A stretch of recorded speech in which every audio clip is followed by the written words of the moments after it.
Hindi pa din natatapos ang issue patungkol sa hiwalayan ng showbiz couple na sina Arjo Ataide at Maine Mendoza. Maging ang pamilya na magkabilang kampo ay hindi din matiis ang makialam dahil maging sila daw ay nadadamay na din sa problema ng ex-couple. Ayon kasi sa balita, may kasalanan din si Sylvia Sanchez dahil sa pangungunsinti daw nito sa anak sa mga kasalanang nagawa nito sa asawang si Maine Mendoza. May problema din umano sa pamilya ni Maine dahil sinisiraan umano ng mga ito si Arjo sa TV host. Samantala, hindi na nga nakatiis ngayong araw ang nakatatandang kapatid ni Arjo na si Ria Ataide. Ito nga ay matapos itong ipaalam sa publiko na bangungot umano para kay Arjo ang naging relasyon nito kay Maine Mendoza. Ayon sa kapamilya actress, saksi daw siya sa relasyon ni Maine at Arjo.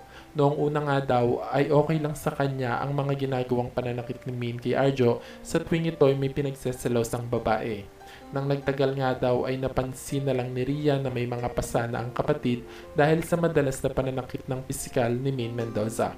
Mas lumala pa daw ang mga ginagawa ni Maine noong maikasal ito kay Arjo Ataide. Dahil nga doon sa awa ni Ria sa kapatid, minarapat na daw nitong makialam at kausapin ng masinsinan sina Maine at Arjo. Ayon kay Ria, nalaman na lang umano niya na marami daw palang pinagseselos ang babae si Maine, ngunit wala naman daw itong matibay na pruweba na magpapatunay na nangangaliwa ang kanyang kapatid. Umamin umano si Arjo na simula nang makilala niya si Maine ay hindi na ito nagtaksil sa TV host ni isang beses, kahit pa nga daw marami ang nagtatangkang makiapit sa relasyon nilang dalawa.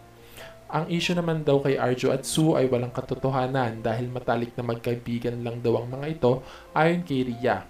Sa ngayon nga daw ay maituturing ni Arjo na isang bangungot ang pakikipagrelasyon kay Maine Mendoza dahil nga sa mga inabot nito sa kamay ng dating asawa.